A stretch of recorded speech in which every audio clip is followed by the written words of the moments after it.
fell asleep in the bathtub. I think I was downstairs. I just came up here and she was laying face down in the bathtub. Esta llamada de emergencias fue realizada por Ryan Whitmer para reportar que había hallado a su esposa Sarah, de 24 años, inconsciente en la bañera de su casa. Ante su voz cargada de desesperación, los operadores intentaban mantener la calma, pero algo en su tono no cuadraba. Su relato parecía cambiar con cada palabra. Mientras los minutos pasaban, la incertidumbre crecía, y con ella, una sensación de que esta llamada sería solo el comienzo de un misterio mucho más oscuro.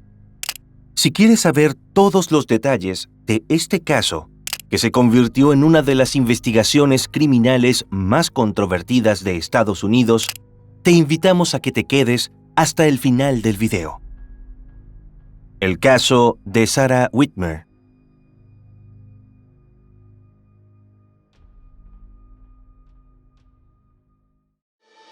¿Cuál es el límite de la maldad humana que lleva a los humanos a cometer los más atroces actos contra su propia especie? ¿Qué pasa en el cerebro de las mentes más malignas? Todas estas interrogantes nos han quitado el sueño por años.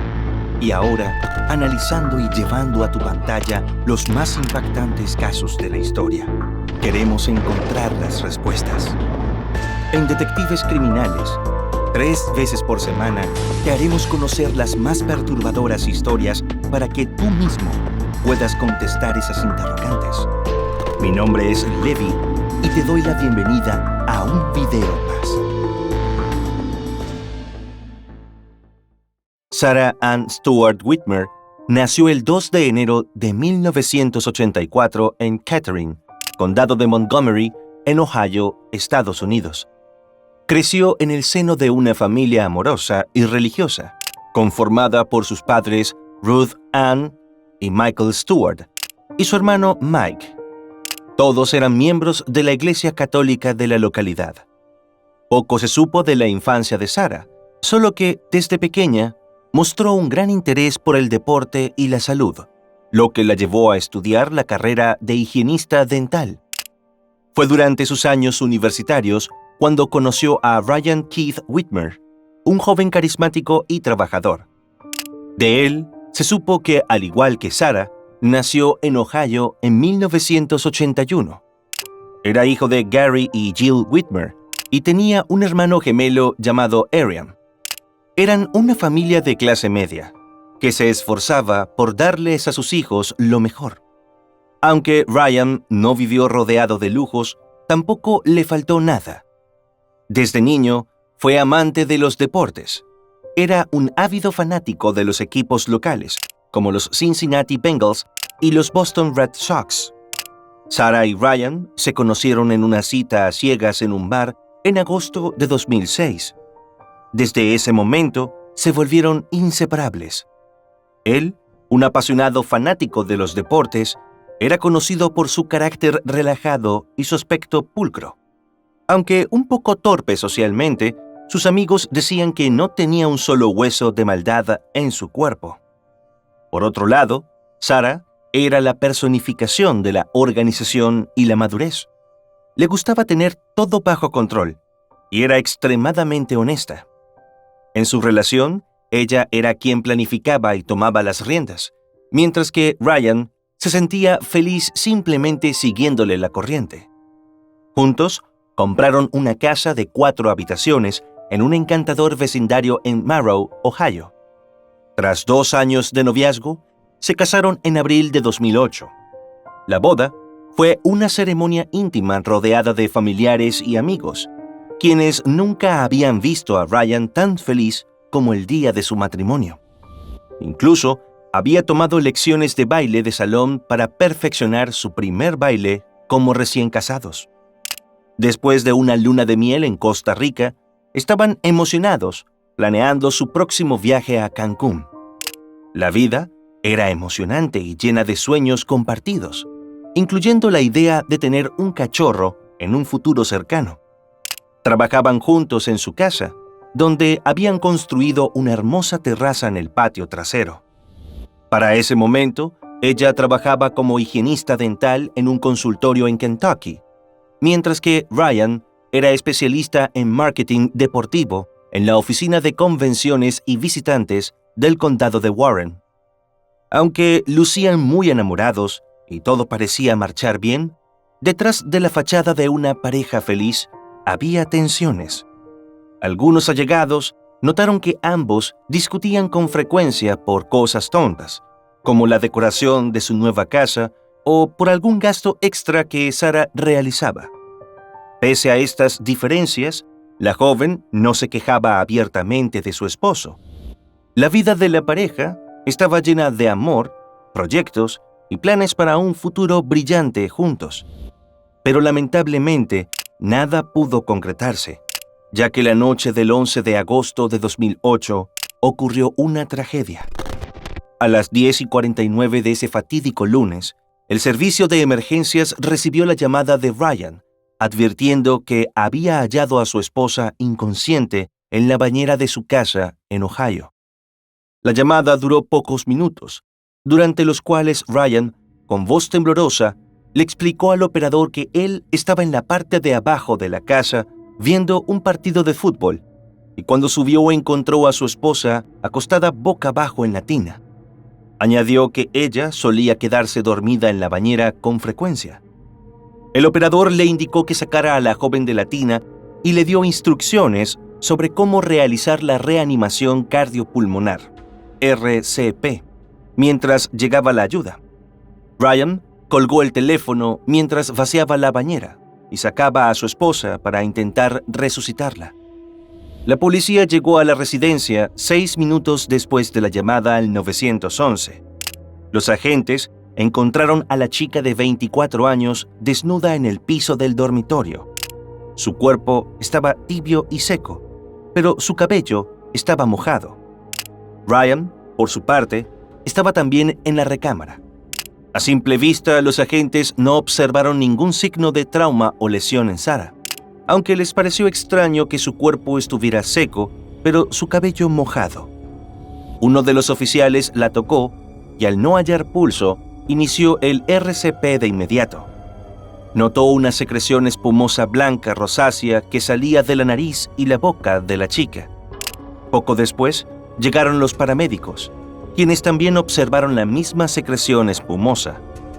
Los socorristas intentaron intubar a la joven 2 veces mientras estaba en el piso del dormitorio, pero ambos intentos resultaron fallidos. También intentaron reanimarla con un desfibrilador, pero no lograron que su corazón volviera a latir.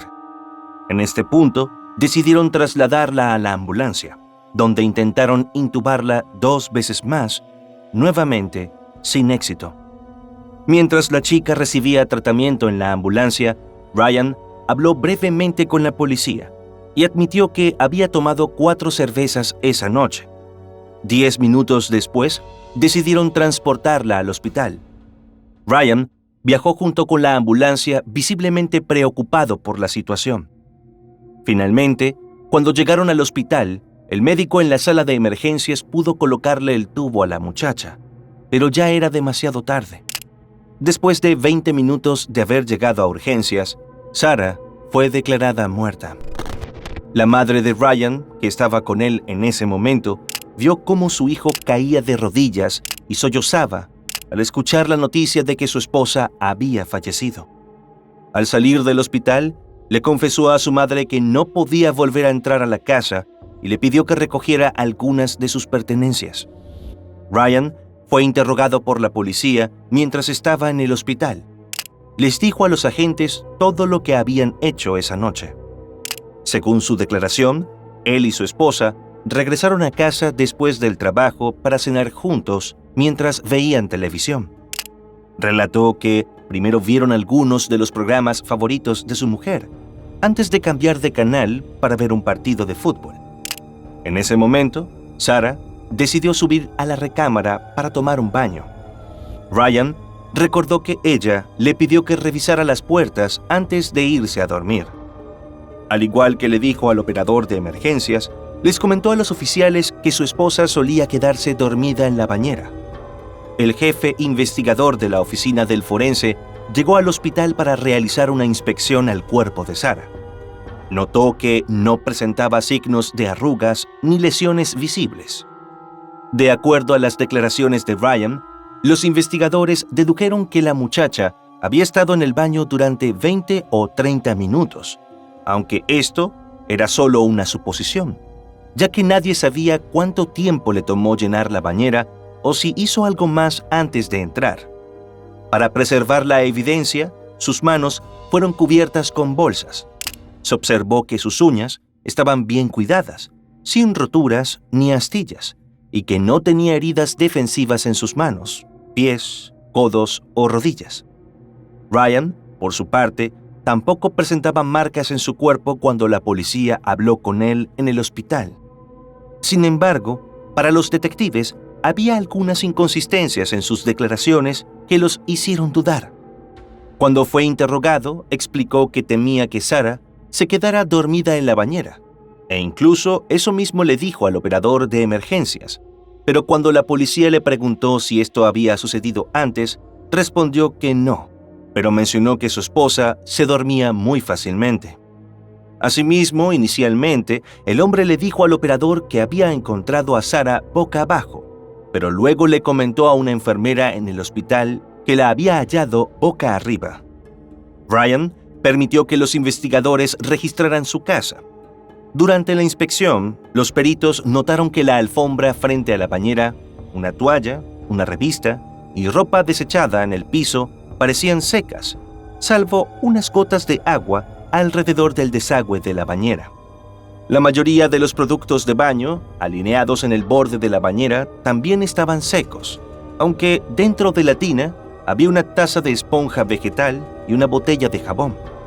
Un investigador encontró extraño que las botellas permanecieran alineadas en el borde, después de que, según se informó, habían sacado a Sarah de manera frenética. También notó una toallita usada, que podría haberse utilizado para limpiar el área. Ryan explicó que estaba viendo el juego de fútbol en la televisión de abajo, pero los investigadores verificaron que el televisor estaba configurado en un canal diferente, mientras que el televisor en el dormitorio principal sí estaba sintonizado en el canal de deportes. Ryan explicó que había cambiado el canal para ver otra cosa en el tiempo de descanso. Los detectives también encontraron manchas de sangre en el piso del dormitorio, específicamente en el área donde habían encontrado a Sarah, cerca de su cabeza y el área vaginal. La alfombra estaba seca. Aparte de eso, la tina también estaba casi seca, excepto por unas pocas gotas alrededor del desagüe, algo que resultaba difícil, pues para los peritos era improbable que en 6 minutos, que fue el tiempo transcurrido entre la llamada para pedir ayuda y la llegada de la policía a la residencia, se hubiera secado casi por completo. Al examinarla en busca de huellas dactilares, encontraron marcas que parecían hechas por manos humanas, ubicadas cerca del medio de la tina. A través de un proceso de vaporización y con imágenes ultravioleta, encontraron huellas de dedos y manchas. Un criminalista de alto nivel de Cincinnati fue contactado para examinar la bañera. Encontró marcas que indicaban que había sido limpiada, pero no pudo determinar cuándo. Sin embargo, descubrió una huella de 4 dedos en la bañera, y por la presencia de folículos pilosos, determinó que la impresión fue hecha por un hombre adulto, aunque no pudo precisar cuándo se hizo esta impresión. A medida que la investigación avanzaba, aumentaban las sospechas de los detectives sobre Ryan, cuyo relato de cómo sucedieron los hechos tenía muchas lagunas. Su declaración sobre cómo intentó reanimar a su esposa tampoco les cuadró a los investigadores. Pero lo que finalmente terminó de considerarlo como el principal responsable fue el resultado de los estudios forenses, los cuales determinaron que la causa del deceso de Sarah fue por ahogamiento. El médico forense que realizó la autopsia señaló que, durante el procedimiento, encontró varios moretones en el lado derecho de la frente de la mujer, además de hematomas en la superficie interna del párpado, en el lado izquierdo del cuello, en el labio superior, así como una contusión en la nuca y un rasguño en la axila izquierda. También presentó una hemorragia muscular profunda en la parte anterior del cuello y contusiones en el cuero cabelludo. El experto determinó que todas las lesiones presentadas en la joven ocurrieron antes de su fallecimiento y no eran consistentes con las que suelen resultar de la resucitación cardiopulmonar, por lo que concluyó que el deceso de Sarah fue un homicidio. Además, los informes toxicológicos revelaron que no había drogas ni alcohol en su sistema, algo que quizás hubiera podido justificar que la mujer se ahogara accidentalmente. Con todas estas evidencias, el 13 de agosto, Ryan fue detenido e imputado por el cargo de asesinato agravado. El hombre no pudo asistir al funeral de su esposa, que fue realizado en la iglesia de la cual Sarah era miembro. La joven fue cremada y se realizó un entierro privado, y sus cenizas fueron enterradas en un cementerio local. Para ese momento, los familiares de la joven creían que Ryan era inocente e incluso abogaron ante el juez para que redujera su fianza, a fin de que pudiera salir en libertad, pero no fue posible. Sin embargo, para cuando comenzó el primer juicio en marzo de 2009, la posición de los allegados a la muchacha había cambiado, pues lo consideraban responsable de haberle quitado la vida a Sarah. En medio del debate, la fiscalía sostuvo que la evidencia de la llamada a emergencias, la escena del crimen y las lesiones de la muchacha señalaban a Ryan como el responsable. Aunque argumentó que la chica falleció como resultado de un ahogamiento, su enfoque no se centró tanto en la causa del deceso, sino en la manera en que ocurrió. Presentaron una narrativa al jurado que sugería que ocurrió una confrontación violenta en la casa esa fatídica noche y que, en medio de la discusión, el hombre retuvo a su esposa a la fuerza bajo el agua, provocando que se ahogara en la bañera. Resaltaron que la ausencia de humedad dentro del baño era incompatible con el escenario descrito por Ryan. Si Sarah se hubiera ahogado y él la hubiera sacado de la bañera, el piso y otros elementos del baño deberían haber estado mojados, pero no fue así. Enfatizaron al jurado que cuando la policía llegó, apenas unos minutos después de la llamada a emergencias, el cuerpo de la chica estaba seco. Además, señalaron que Ryan insistió varias veces en que no era la primera vez que la chica se quedaba dormida en la tina y había divulgado demasiada información durante su conversación con el operador de emergencias, lo que sugería un nivel de premeditación. Para apoyar su caso, la acusación llamó a declarar a un experto que testificó que era altamente improbable quedarse dormido y ahogarse en una bañera, a menos que se ingieran drogas o alcohol. Explicó que la sensación de agua en la cara despertaría a una persona, o el reflejo nauseoso cuando el agua entra en la boca y vías respiratorias, y que la caída de oxígeno haría que una persona se despertara antes de poder ahogarse. La fiscalía llamó al forense que practicó la autopsia, quien señaló que un cuerpo seco, con el cabello mojado, indicaría que la cabeza de Sarah había sido empujada sobre el borde de la bañera, el inodoro o el lavabo. En respuesta a las acusaciones, la defensa contraatacó con firmeza, argumentando que no había pruebas suficientes para sostener que su cliente era el responsable. Subrayaron el aparente amor entre la pareja y señalaron que no existía un motivo claro para que el esposo le hiciera daño. Según los representantes legales del viudo, aquellos que lo conocían podían dar fe que nunca lo habían visto enojado, ni tampoco levantando la voz ni discutir con su esposa. Los amigos en común de la pareja testificaron sobre su felicidad e incluso hablaron sobre los planes que tenían para el futuro. Para fortalecer su posición, los abogados de Ryan hicieron su propia autopsia, presumiblemente con el objetivo de desafiar o proporcionar una perspectiva alternativa a los hallazgos presentados por el forense de la fiscalía. Este procedimiento fue realizado el 15 de agosto de 2008, 2 días después de la autopsia inicial, por un forense contratado por la defensa. Aunque el experto coincidió en que la causa del deceso fue por ahogamiento, dio una opinión diferente sobre la forma de la muerte, afirmando que la habría dictaminado como indeterminada. Refirió que, aunque observó las lesiones descritas en la autopsia inicial en el cuerpo de Sarah, no pudo determinar definitivamente si estas heridas fueron el resultado de la reanimación cardiopulmonar, por lo que no podría afirmar que el deceso de la mujer hubiera sido un homicidio.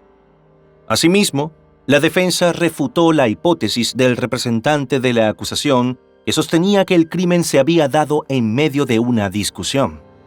Según los abogados, si se hubiera producido un altercado violento entre la pareja, se hubieran encontrado pruebas de ello, pero en cambio, no se hallaron lesiones consistentes con esto. Además, llamaron la atención sobre la presencia de ADN femenino encontrado debajo de las uñas de Sarah, sin ninguna coincidencia identificada. Sostenían que las lesiones observadas en ella eran probablemente una consecuencia del RSP prolongado y los múltiples intentos de intubación realizados esa noche, tanto dentro de la casa como en el traslado al hospital. Los abogados de Ryan también sostuvieron la hipótesis de que una condición médica, como una convulsión o una dolencia cardíaca, podría haber sido la causa subyacente del fallecimiento de Sarah. Ofrecieron una explicación para la evidencia aparentemente contradictoria del cuerpo seco y el cabello mojado, sugiriendo que la piel se secaba más rápido que el cabello. Señalaron que cuando Ryan descubrió a su esposa inconsciente, instintivamente sacó el tapón del drenaje, mientras intentaba averiguar cómo ayudarla y llamar al 911. Esta secuencia de eventos explicaría por qué su cuerpo estaba más seco de lo esperado. Un testigo experto realizó un experimento que indicó que una persona que saliera de una bañera podría secarse en 7 minutos, que fue el tiempo que le tomó a la policía llegar a la casa de los Whitmer tras la llamada a emergencias. Por su parte, el operador que atendió la llamada de Ryan hizo varias declaraciones sobre la actitud del hombre durante la conversación. El empleado aseguró que sonaba como si estuviera soplando en el receptor, fingiendo hacer RCP. Tras escuchar los argumentos de las partes y luego de varias horas de deliberaciones, el jurado declaró a Ryan inocente de asesinato agravado, pero lo condenó por homicidio, un delito menos grave que no incluía la premeditación. Aunque no subió al estrado durante el juicio, al escuchar su sentencia, Ryan rompió a llorar y se dirigió a la corte asegurando que no había lastimado a su esposa porque la amaba. I love my wife. I did not hurt her. I was never given a chance. The day after she passes away, they charged me with murder.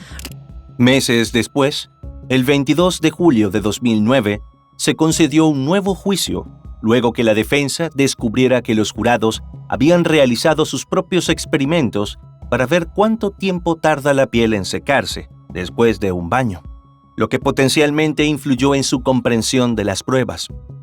Ryan pagó la fianza y se fue a vivir a la casa de su madre a la espera de su nuevo juicio. El 14 de octubre de 2009, se publicó un informe que acusaba al operador del 911 de manejar mal la llamada de Ryan a emergencias. El gerente de servicios de operaciones en el centro de despacho escribió que el empleado sonaba como si hubiera salido de un sueño profundo y luchaba por comprender lo que decía la persona que llamaba. El informe también indicaba que Ron dormía habitualmente mientras estaba de servicio.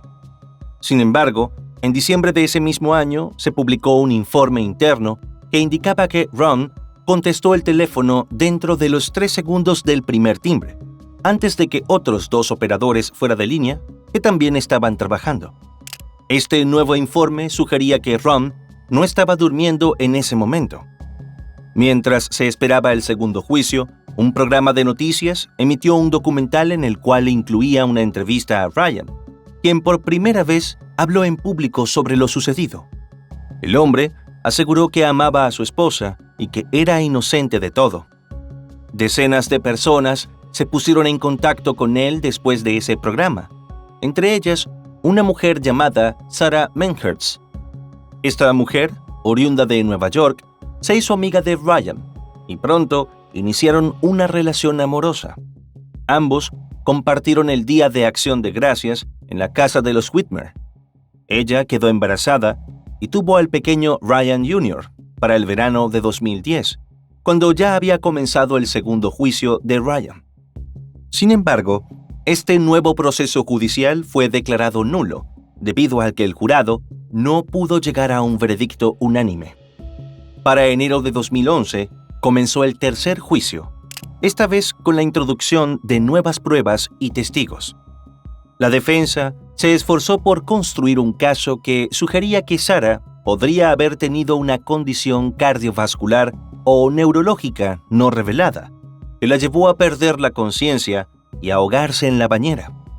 El testimonio de sus compañeros de trabajo proporcionó información adicional sobre su salud y su rutina diaria. Según los testigos, la joven solía quedarse dormida frecuentemente en lugares inusuales. Dormía en su auto antes de empezar a trabajar por las mañanas y también durante sus descansos después del almuerzo. Sus compañeros revelaron además que sufría de alergias y había experimentado dolores de cabeza y de estómago en las semanas previas a los hechos. Uno de ellos recordó que en una ocasión su jaqueca fue tan fuerte como para causarle visión borrosa, lo que la llevó a retirarse a una habitación oscura hasta que se le pasara el malestar. Un dentista que trabajaba con ella recordó que esa mañana del 11 de agosto, la mujer se quejó de dolor de cabeza y de estómago. El testimonio de los amigos de Sarah pintó un cuadro de su tendencia a quedarse dormida en lugares no convencionales, como durante un partido de fútbol, en el cine, en el estacionamiento o incluso en medio de una conversación en un bar lleno de mujeres. Su capacidad para quedarse dormida tan fácilmente se convirtió en una broma conocida entre quienes la conocían, y un amigo incluso especuló que podría sufrir de narcolepsia, un trastorno del sueño que hace que las personas estén muy somnolientas durante el día, dificultando que permanezcan despiertas por largos periodos y pudiendo quedarse dormidas repentinamente, lo que altera su rutina diaria. Para respaldar este argumento, la defensa presentó los testimonios de varios expertos médicos que propusieron la posibilidad de tal problema médico. Sin embargo, el Estado contrarrestó estas afirmaciones, llamando a sus propios expertos y también a la madre de Sarah, Ruth, quien afirmó que nunca había observado nada inusual en los patrones de sueño de su hija. Ruth afirmó que ella y su hija eran muy unidas y pasaban casi todos los viernes juntas, desde que falleció el padre de Sarah en marzo de 2007. La mujer advirtió que no había antecedentes de narcolepsia en su familia, aunque advirtió que a Sarah le habían diagnosticado un soplo cardíaco cuando apenas tenía 10 meses de nacida y un paladar hendido que fue reparado quirúrgicamente cuando era bebé. Pero, en un examen físico realizado en junio de 2008, 2 meses antes de su deceso, no se encontraron hallazgos de un soplo cardíaco ni ningún otro problema relacionado. En tal sentido, un experto en patología testificó que este tipo de soplo cardíaco generalmente desaparece en unos meses o un año, y que el soplo de Sarah no contribuyó de ninguna manera a su fallecimiento. Estuvo de acuerdo con la conclusión inicial de la autopsia de que se trató de un homicidio por ahogamiento. Otro experto en medicina de emergencia también coincidió en que las lesiones que Sarah sufrió no eran consistentes con RCP o intentos de intubación. Seguidamente, el Ministerio Público llamó a declarar a 2 mujeres que habían conocido a Ryan poco después de su aparición en el programa de televisión en 2009. Una de ellas era una joven llamada Jennifer Crew, residente de Iowa, quien se comunicó con la oficina del fiscal del condado de Warren con información sobre el fallecimiento de Sarah. Jennifer testificó que había visto un episodio televisivo sobre el caso y el posterior arresto de Ryan. Después de ver el programa, visitó un sitio web que apoyaba la inocencia del hombre y obtuvo información que le permitió comenzar a comunicarse con él por correo electrónico, llamadas telefónicas y mensajes de texto. Según Jennifer, Ryan la llamó la noche del 26 de octubre de 2009, y supuestamente le confesó que él había acabado con la vida de su esposa. En su testimonio, Jennifer contó que el sujeto describió una acalorada discusión con Sarah por una supuesta infidelidad de él, porque fumaba y bebía demasiado y era adicto al material prohibido de adultos. La discusión supuestamente se intensificó en el piso de arriba, donde la joven le dijo que su matrimonio había terminado. Según Jennifer, la confrontación se volvió física, y luego el hombre le dijo a su mujer que a él nadie lo dejaba. El testimonio de esta mujer tomó un giro más oscuro cuando ella detalló la supuesta admisión de Ryan, quien presuntamente le confesó haber golpeado a Sarah en el pecho durante su enfrentamiento, lo que provocó que ella cayera hacia atrás y se golpeara la cabeza. Al parecer, después de eso, él se desmayó y cuando recuperó la conciencia encontró a la chica en el suelo, inconsciente y sin respirar, con el cabello mojado. Además, Jennifer afirmó que durante la llamada al 911, Ryan simplemente fingió realizar la resucitación porque sabía que la joven ya estaba sin vida. También le confesó a Jennifer que, mientras hablaba con la enfermera en el hospital, se dio cuenta de su error al decirle que había encontrado a su esposa boca arriba en la bañera, en lugar de boca abajo, como le había dicho al operador. Luego de esta conversación impactante, Jennifer prometió a Ryan que no le diría a nadie, y él presuntamente le dijo que esperaba que no lo hiciera, porque no quería que ella terminara como Sarah. A pesar de estas inquietantes llamadas, la comunicación entre Ryan y Jennifer continuó hasta finales de noviembre de 2009. Fue entonces cuando la chica descubrió que el segundo juicio había resultado nulo y decidió informar a la policía sobre esta supuesta confesión incriminatoria. En respuesta al testimonio de Jennifer, la defensa trató de desacreditar su credibilidad. Presentaron evidencias sobre sus luchas pasadas con la adicción a medicamentos recetados y condenas por robo menor, con el objetivo de poner en duda la confiabilidad de sus declaraciones y motivos.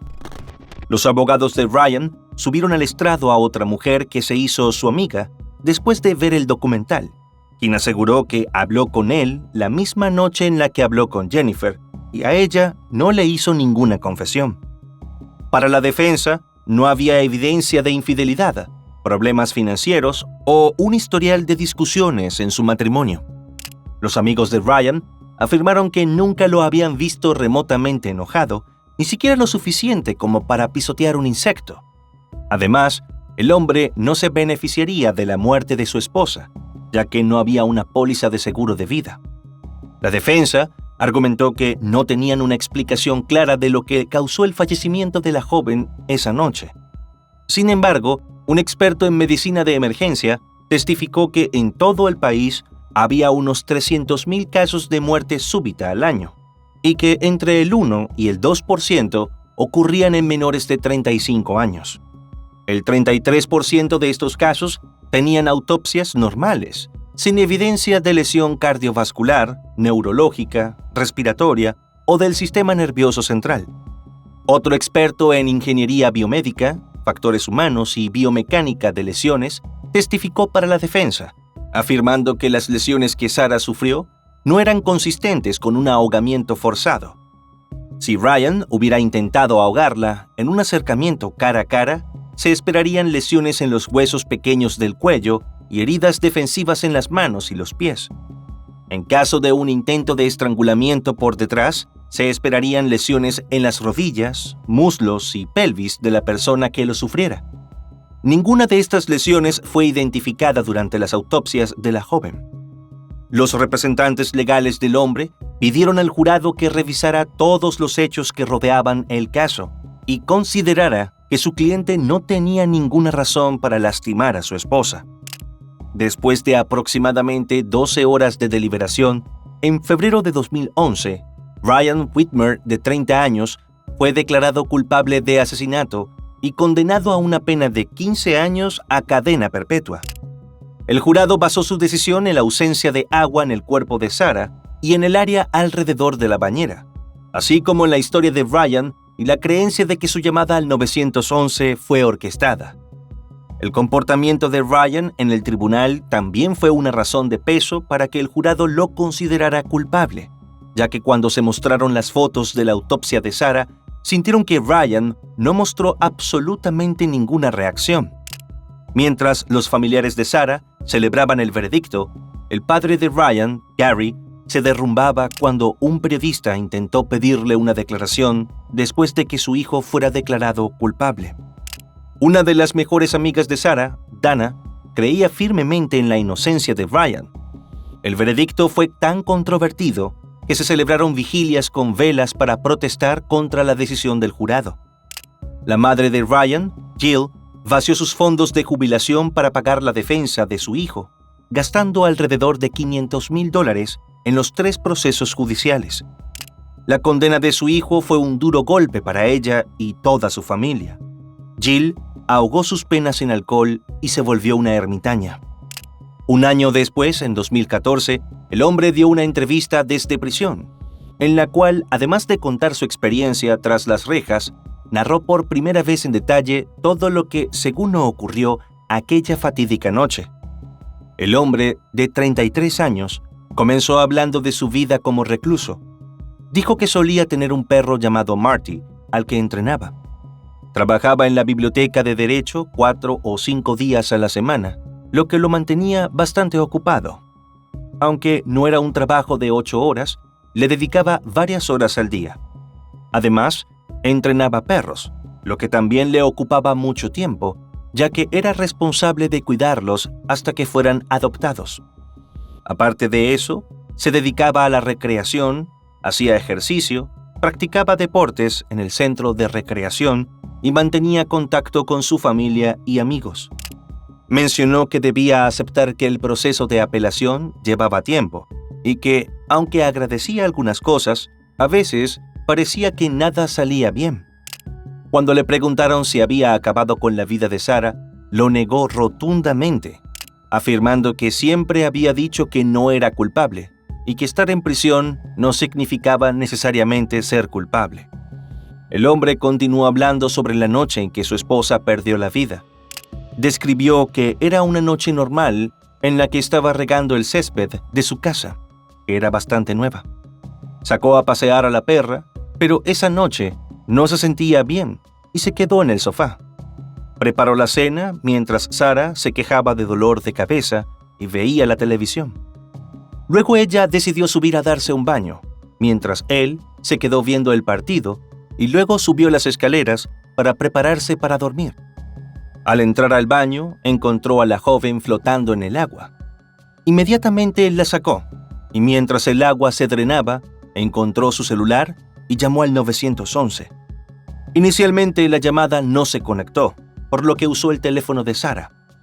Explicó que le dijo a los operadores que su esposa se había quedado dormida en la bañera porque ella solía hacerlo. Estaba preocupado porque no pensaba que fuera seguro. También mencionó que la chica había comentado sus problemas de sueño a su médico antes de fallecer. Ryan recordó que el doctor le había dicho que algunas personas dormían más que otras, pero ahora deseaba que el galeno hubiera tomado más en serio el problema, ya que podría haber demostrado que Sarah tenía un problema médico no diagnosticado que la llevó a ahogarse. Durante la entrevista, expresó su incredulidad sobre el hecho de que el cuerpo de Sarah y la alfombra estuvieran tan secos como habían testificado los oficiales y los paramédicos. Sentía que lo habían acusado prematuramente y que al no encontrar las pruebas esperadas, las habían inventado. Según él, los investigadores partieron de una suposición y tomaron una decisión sin seguir el debido proceso. Cuando la periodista le preguntó si habían discutido esa noche, él lo negó. También explicó por qué nunca testificó en los 3 juicios, diciendo que no podía aportar más de lo que ya había dicho en la llamada y que no había nada que pudiera cambiar. Dijo que rechazó un acuerdo de culpabilidad ofrecido una semana antes del 3er juicio, lo que podría haberlo dejado en libertad. No se arrepentía de no haberlo aceptado, ya que no se consideraba culpable y no veía razón para declararse como tal.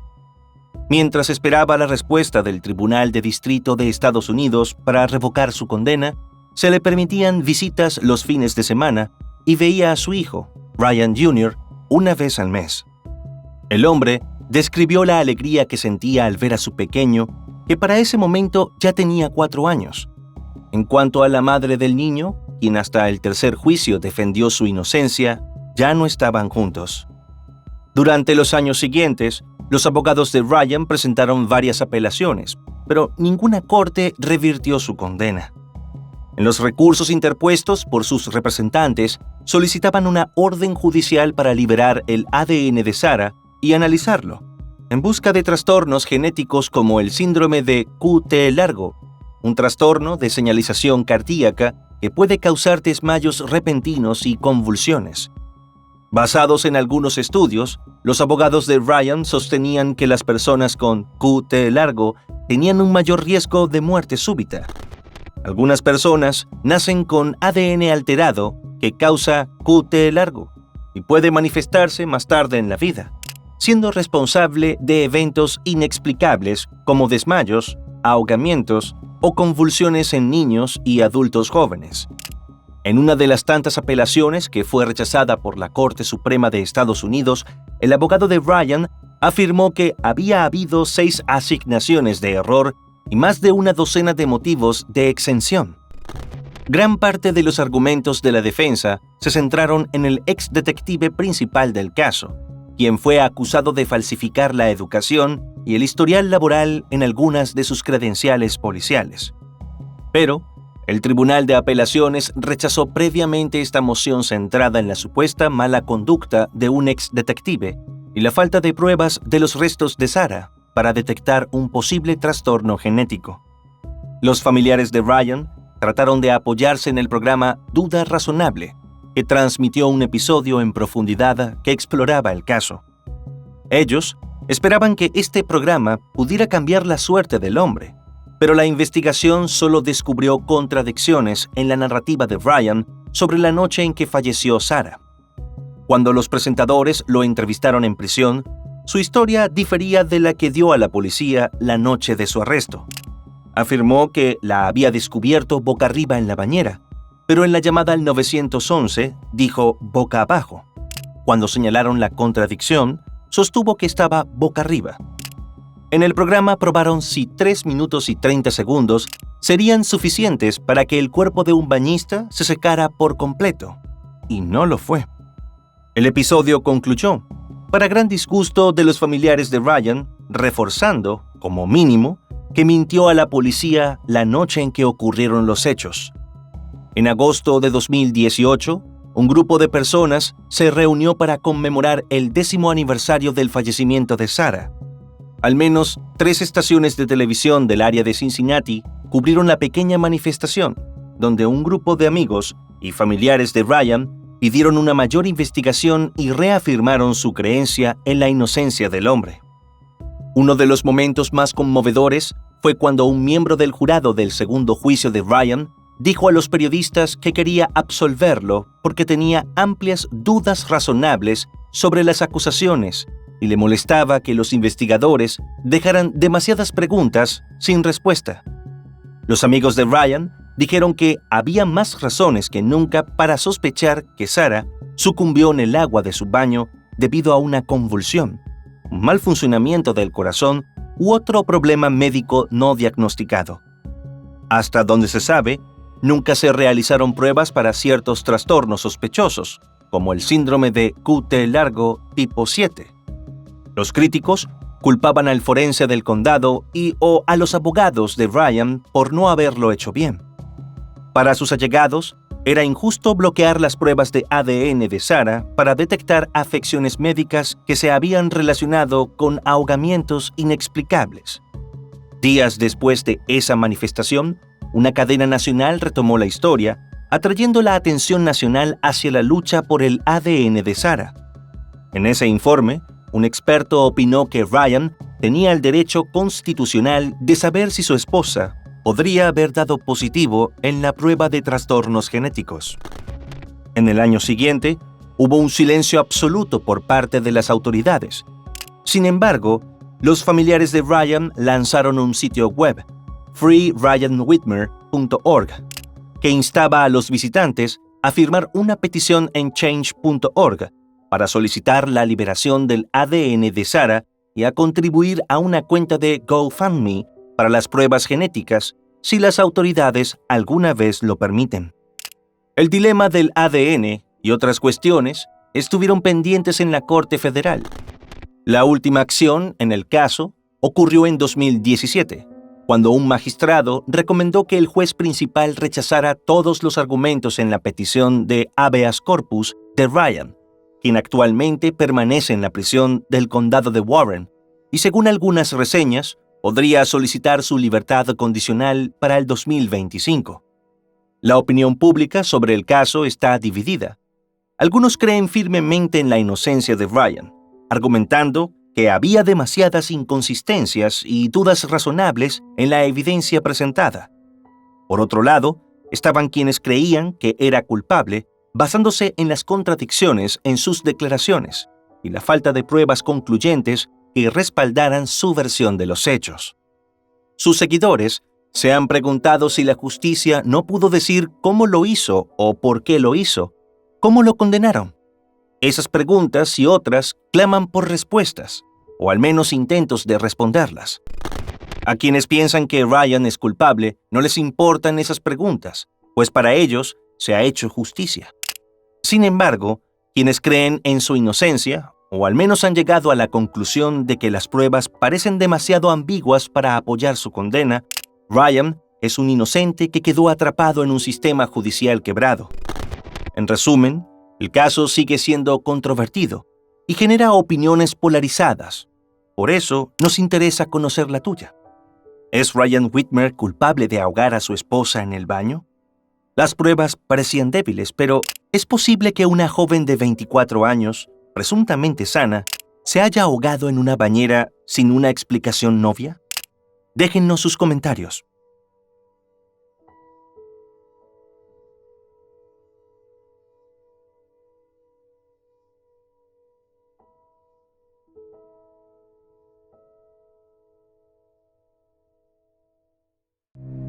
Y bueno, hasta aquí un caso más. No te olvides antes de irte de dejar tu me gusta y suscribirte si este contenido te ha parecido interesante. Hasta otro episodio más de Detectives Criminales.